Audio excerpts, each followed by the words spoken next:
is System Brazil South America. Hello, CQ11. Here's flight in 27 and 600. Okay.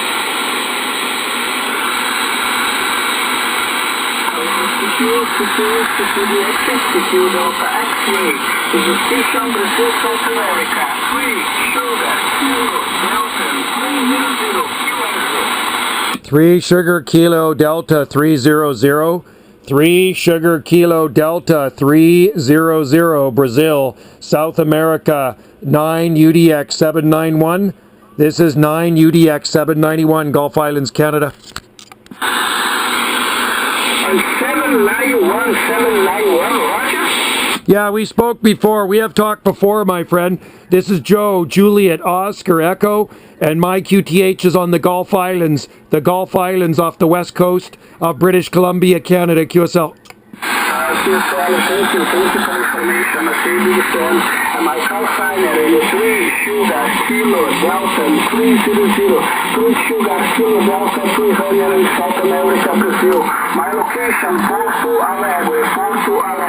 My name is Alex. My name is Operator Alex. Como Alpha Alpha, Lima Lima, Echo Echo, X-ray X-ray. 5x3, 5x5, 5x3, 5x5. Signal in the moment, Roger. Thanks a lot, Alex. Good signal report. Thank you. You're about 20 over 10. 20 over dB, very loud, powerful station from Brazil, South America. Good to hear you again, my friend. Very nice sounding signal, QSL. QSL, thanks for information. Propagation look down and 5x7 in momento, Roger. Propagation look down in South America, Roger.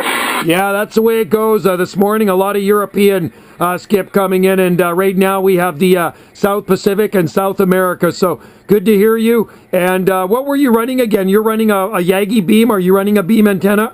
Okay, no problema. Maiores condições de Alex in South America, okay, big fan. And the focus tango 840 mais francesa. Antena, 5 elementos viagem. 5 elementos viagem. Microfone é low pitch, made in Brazil. É power 3000 no momento, Roger? Very nice, my friend. That Yagi beam is doing a good job for you in 300 whiskey. Sounding good. Q5.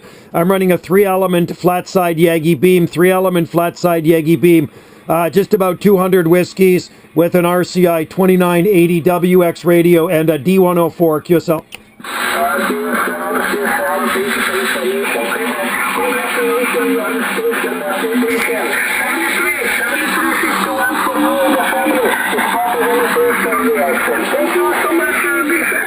All right, Alex, good to hear you again, my friend. Happy DXing to you. Cheers and 73s to you and your family until we talk again. 3 Sierra Kilo Delta 300 Brazil, 9 UDX 791 Gulf Islands, Canada. QSX. Cheers, mate.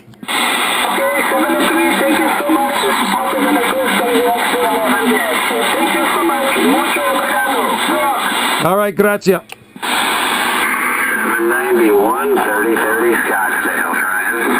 Hey, 3030 Scottsdale. You found me up here hiding. Yeah, it's kind of funny because I was just talking to one of your cohorts up there in your neck of the woods, a fellow named Alex. He was crushing that too. He should be 20 over like you are, buddy. Yeah, let's QSY. You must have been talking to Bob. Let's QSY up to 615. Or 605, because there's somebody talking here. Can we do that? Yep, I'm gone, buddy.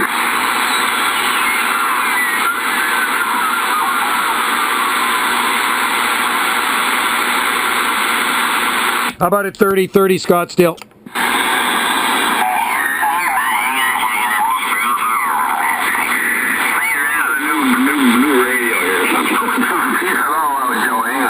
I got you in now. I tuned you in. I'm at 6056, 276056 QSL, but I got you.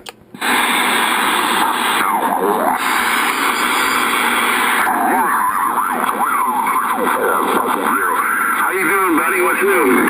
Well, you know, just another day, a beautiful day out here. It actually started off a little wet, and now it's actually quite nice, about 15 degrees Celsius, which equals about 60 degrees Fahrenheit with sunshine here. And yeah, no, really not a bad day at all. Hey, who were you talking to? Were you talking to my buddy there on Vancouver Island?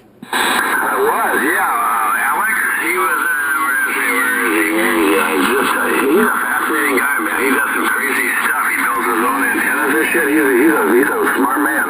Oh yeah, 2 Alpha Tango 065 Alex Mark in Vancouver. Yeah, Roger said he was portable, sitting up on top of a volcano somewhere. So he was hitting me like 20 and 30 over, but you're hitting me 20 over as well, bud. Yeah, you as well. You're blasted in here. Yeah, he was down actually on the San Juan Islands for the last couple of days, so I've been talking to him. So the San Juan Islands, we can see them from our island, San Juan off of Washington State, and he was set up there for a couple of days, so he actually was just booming in here. Oh yeah, hell, he's killing it, man. He's having no problem getting out, I guess, due to the height and just, the ocean, the salt water, but kind of like you, it really helps things out, So how's everything else going, buddy? What's new? Hey, I can't complain. Bike is off the road until spring now, October 6th. The insurance ran out. If I lived where you are, I'd keep it on year-round. A lot of people ride here year-round, but I personally don't like riding in the cooler weather. So October 6th, that was 4 months of insurance. I got lots of riding in, so I put her away for the winter. Right. I'm getting mine out for the season, Joe. We're totally flipped here, bud. I know, lucky you. Well, my wife's heading down to Sedona in March. I'm envious. She says, well, I went fishing with my buddy, so she's going down to Sedona with her friend. Oh, yeah. I'm married. I know how that goes. There's always these trade-offs, right? But it always works out.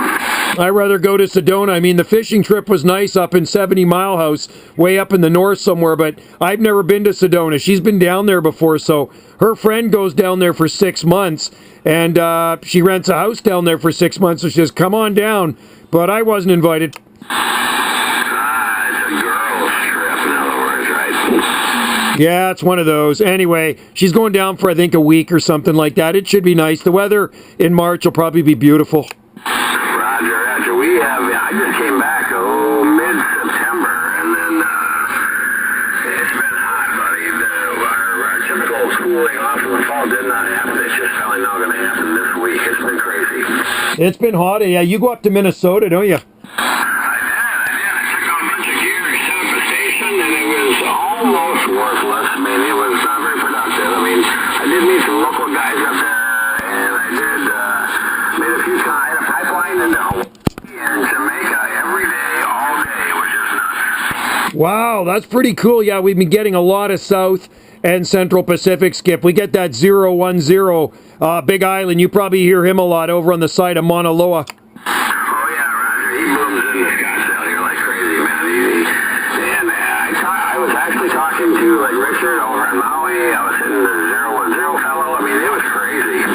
Oh yeah, I talked to him last night. Richard, I've been talking for years. He's a good guy there. World Radio 000 there, Maui. Yeah, good guy. He's always usually on 37, somewhere around there. But what did you're running an Antron up there, huh?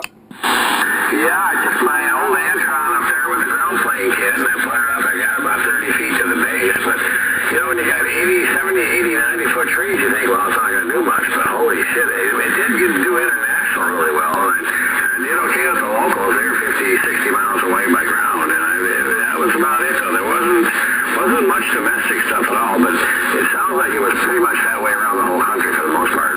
Yeah, and they work pretty good, believe it or not. I've had my Antron up since the early 90s, and I've moved it in various locations around this property. And you know where it seems to do best right now? It's about 25, maybe 27 feet to the bottom of the antenna, surrounded by big Douglas fir trees. And yeah, I talk all over that stupid thing. Oh yeah, they're amazing, man. For $100, it's impressive what you can do with them. And I actually do think, when I ran that here in Arizona, I didn't run the ground plane tip, and I took it up there. I thought, I better add it on there, because I think it elevates the base where the signal's going to start out from, and I think it did do that. And I think it did help me get what few contacts I did have up there. But between the Anytone Quad 5N2 and the Antron 99 with the ground plane kit and the 2-pill in the middle, I was doing okay. Something when it did roll in, I could work it. But man, there's days there was just nothing, Yeah, there were some quiet days, that's for sure. And so you spent all summer up there, huh? Yeah, there's just a lot of days. There's just nothing. And all of a sudden they would roll in for a few days, then it would just be gone again. But I think there must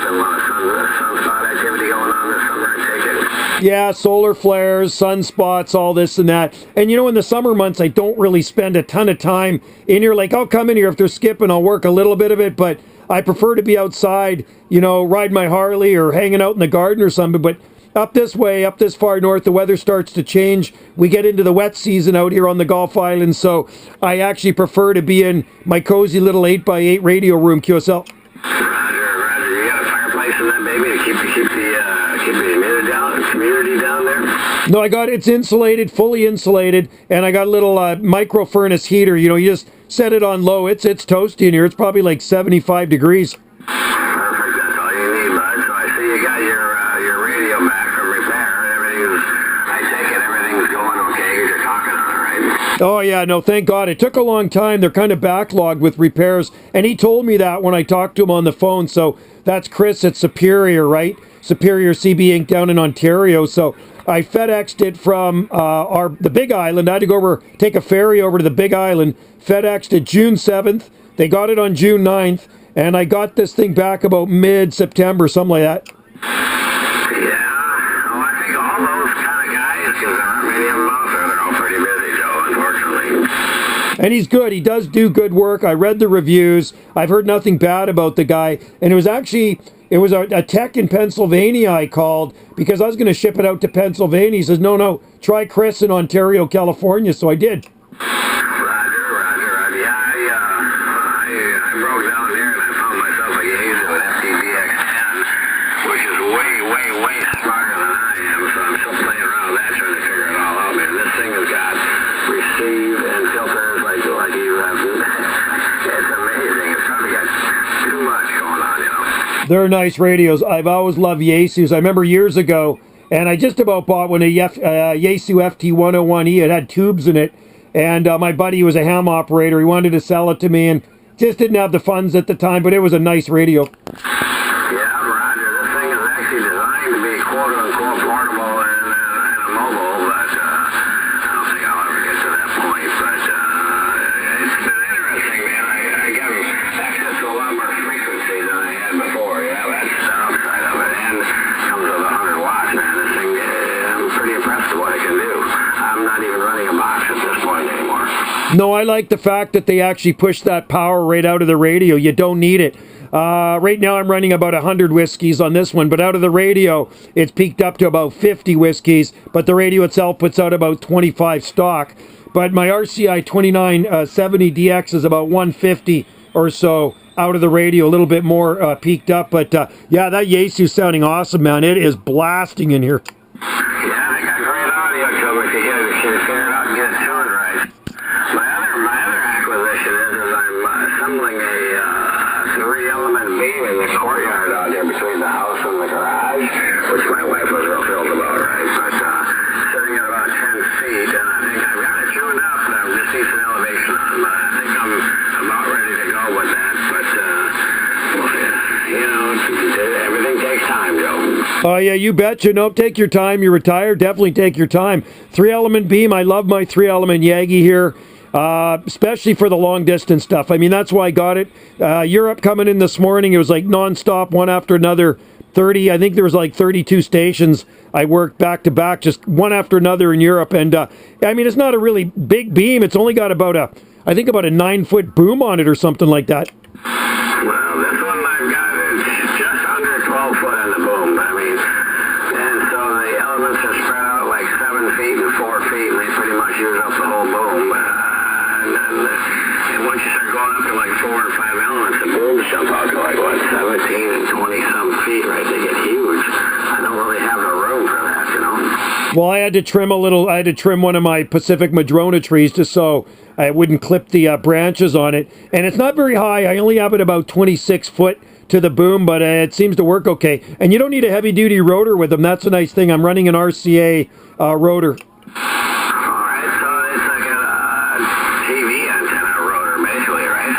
That's it. That's all you need. You don't need anything fancy. Just a TV antenna rotor, nothing heavy duty. We'll spin that thing around easily.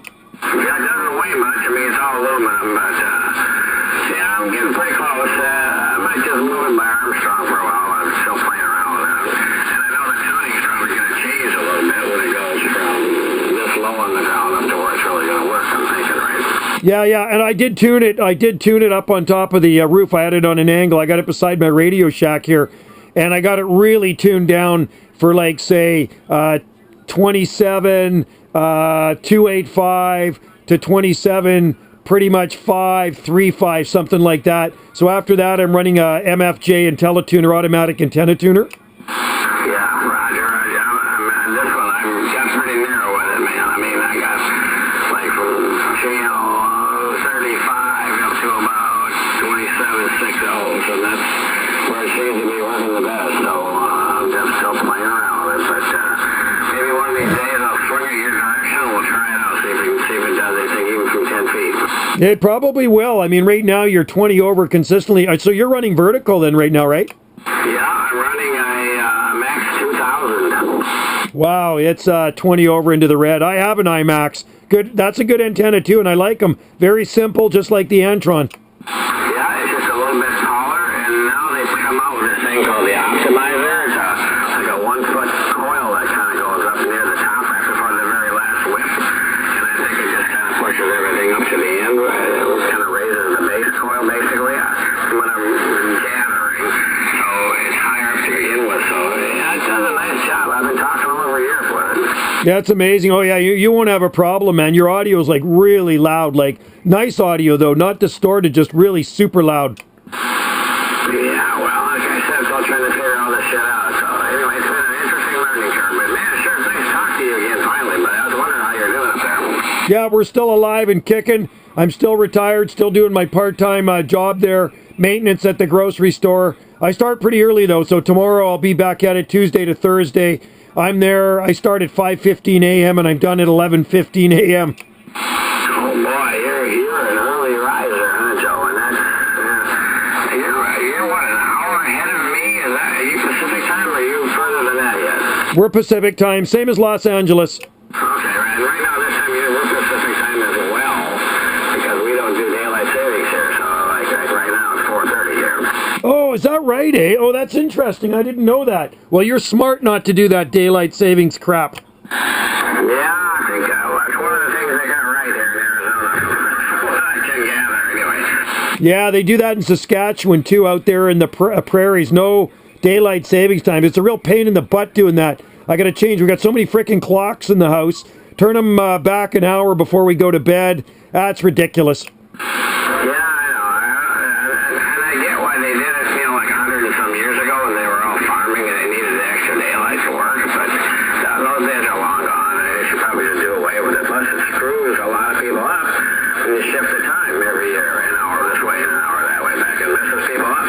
That's what they were talking about. It does screw people up, and they were talking about actually getting rid of it. But California, Oregon, and Washington, BC all have to be in the same boat. You know what I mean? If one person doesn't want, one state doesn't want to do it, it ain't going to work very well.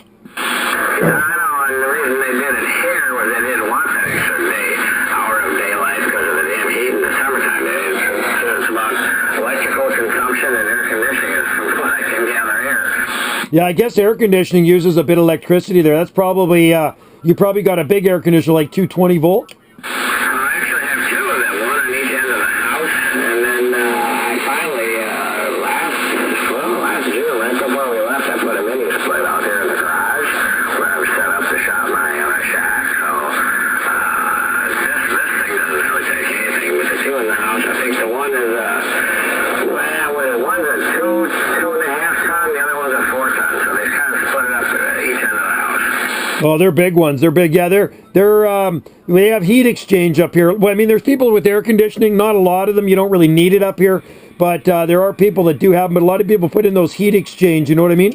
Roger. My 2 units on my house are actually split heat pumps. They don't really use any fuel or electricity to make heat. They just exchange. The heat pump thing does it for the heating part of it anyway. That's what it is. That's what it is. A heat pump. My mom and dad had one. I know the lady down the road put one in. She says it's more economical. Here we just put some fans in the rooms to blow the heat around on a hot summer day. Wintertime we heat with wood. I split a lot of wood here, so we heat our house with wood. We do have electric heat as well, but that's so costly, so we just use wood heat. Roger. Yeah, down here when they built this golf community,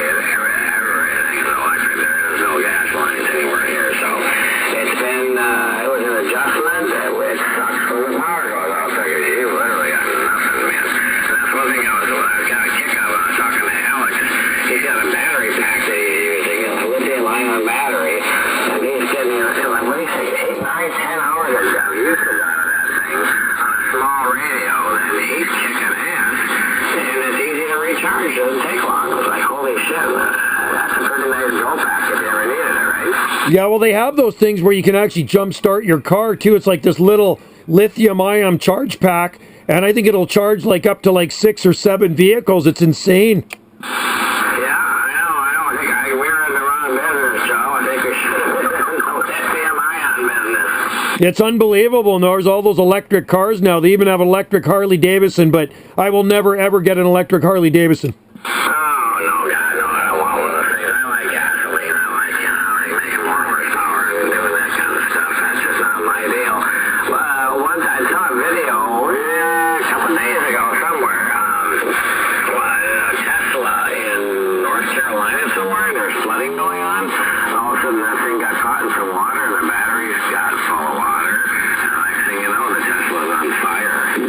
And they're hard to put out. Like, I'm not into electric vehicles at all. That's just not my thing.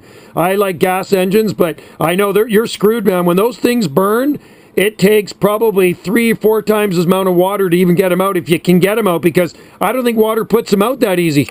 No, I think they have to use some kind of a dry chemical spray on them, and it's like, holy shit. And if this thing was like, flood, it was underwater somewhere, catching was burning. It was like, what the hell? It's just going to burn to nothing, Oh yeah, there'll be nothing left of it. And a lot of those things actually catch on fire when they're charging too, like lithium-ion batteries in those e-bikes, bicycles. Roger. A friend of mine here, he redid his house, last 2 years ago, I guess, and he had him run like a 50 or 60 amp 220 circuit out to the garage in case he would ever want to buy an electric car. And he found out from his insurance agent that if you have one in your garage at night, his insurance wasn't going to cover his house anymore. Unreal. That's no, I will never get one. When the batteries go in those things, really expensive. Yeah, Roger. I had a buddy send me a copy of an invoice from a Chevy dealer somewhere. This was about a year and a half ago. And it was one of their full electric cars and it needed a battery replacement. It was close to like $27,000 to replace the battery for the car. Oh no, I believe it. They never tell you that at the dealership. There was a story in the spring. It was on Global News. Guy bought a Hyundai SUV, and it was guaranteed the battery to 160,000 K. So he drove the thing. It was a 2016 or something. He drove it to 172,000 K. Battery goes dead, and they're not going to replace it. They wanted 50,000 for a battery.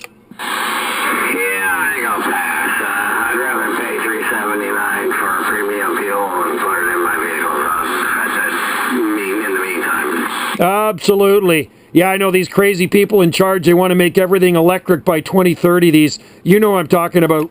Yeah, I feel bad, man, because the car manufacturers, they're the ones in the middle. They're the ones that get pinched. I mean, they're trying to stay afloat, and they're putting money into this stuff. And I think one of the big guys, Ford, they just pretty much shut all theirs down, all their electric shit. It was a GM. One of them did. They did. I think it was Ford. Yeah, I mean, it just isn't working for us. We're losing billions here, and they're going to pull the plug on it. Well, they think it's going to save the planet or something, but lithium has to be mined out of the earth. Oh, yeah, exactly. It takes a lot of man-hours and equipment to do all that. I know these guys, save the planet, God. Reminds me of a George Carlin skit. Unbelievable, eh?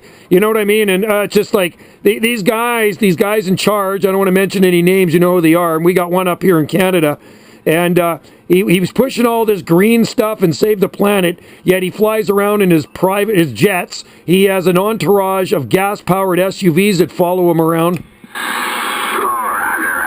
doesn't really impact them, Joe. It's just you and me, and that's who it impacts. I know. Oh, I can't wait to get this guy out of here. Don't even get me started. My blood's starting to boil already. All right, take a chill pill, buddy. I'm thinking, it's happy hour time here, Joe. That's what I'm thinking. Yeah, I got to go. My wife's doing tuna tonight. She got a good deal on tuna. So I work at the grocery store maintenance, so I get 30 to 40% off groceries. So Wendy likes to shop. That's like having a discount at a jewelry store, Joe. Yeah, she went in there yesterday, and I didn't think she was going to buy that much, but anyway, tuna steaks were on sale. So she just cleaned them out. The tuna steaks, it was like, I think it was $3.49 a tuna steak, and then you get a percentage off on it. That is really, really nice. So I've had this affinity for salmon lately, so I've been eating a lot of salmon, grill, a lot of salmon, stuff like that. But, hey, I was going to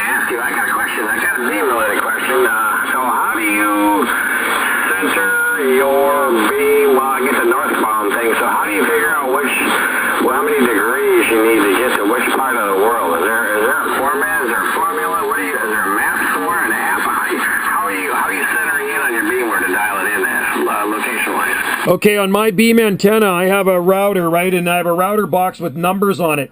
So when I set my beam up, I took a compass up on top with me, so now I know where north, south, east, and west is, because our island is actually cockeyed, and it screws up a lot of people. So I know when I want to go to Europe, I beam to the northeast over the North Pole.